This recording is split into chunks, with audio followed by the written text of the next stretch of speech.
honorables ministres, parlementaires et conseillers, distingués dignitaires et convives de tous horizons, chers compatriotes, chers amis, Ramadan Mubarak Saïd wa kullu aam wa antum bi alf khair. Cette année, par une convergence providentielle des calendriers, le saint temps du carême chrétien coïncide avec le mois sacré du Ramadan. Et il me fait grand plaisir de souhaiter également un bon carême à tous nos amis chrétiens qui l'observent. Bravo et merci, félicitations au groupe Atlas Média et à l'association Culture et Diversité et à leurs dirigeants, M. Najahi, M. Dades, Mme Mouhty, ainsi qu'à toutes les bonnes volontés qui se sont mobilisées une fois de plus pour faire de cet iftar du dialogue le 21e du genre organisé, pour en faire un espace couru de retrouvailles, de rencontres, d'échanges, de rapprochement et d'appréciation mutuelle. Ce ftour ou iftar est tout naturellement devenu un beau symbole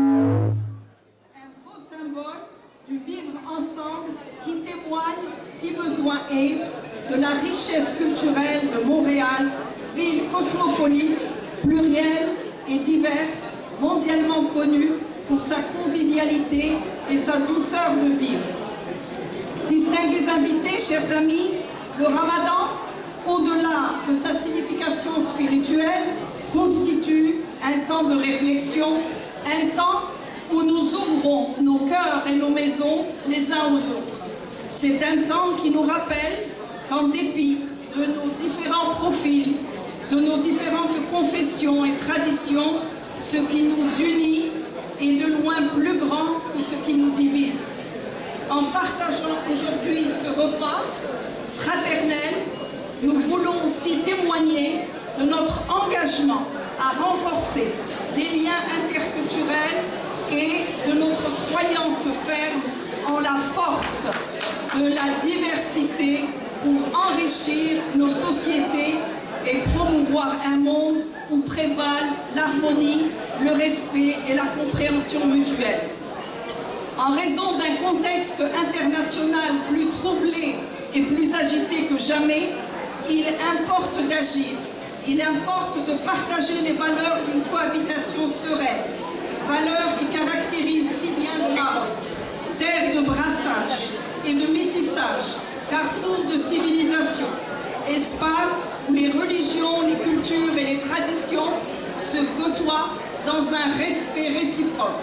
Ce modèle, porté par le royaume, est non seulement le fruit d'un héritage séculaire, mais aussi celui d'une volonté visionnaire mise en avant par Sa Majesté le roi Mohamed VI, qui croit, défend et promeut un islam du juste milieu, fondé sur la modération, la tolérance et le respect de l'autre. Distingués invités, c'est vraiment un grand honneur et un grand bonheur de prendre part à vos côtés à ce ftour et de pouvoir être témoin des hommages qui seront rendus à plusieurs personnes de notre communauté pour souligner leur engagement citoyen, leur apport et leur contribution exceptionnelle à la société d'accueil et pour les ponts qu'ils ne cessent d'ériger au quotidien en vue de faire de notre monde un monde meilleur. Bonne soirée, Barka Washirko.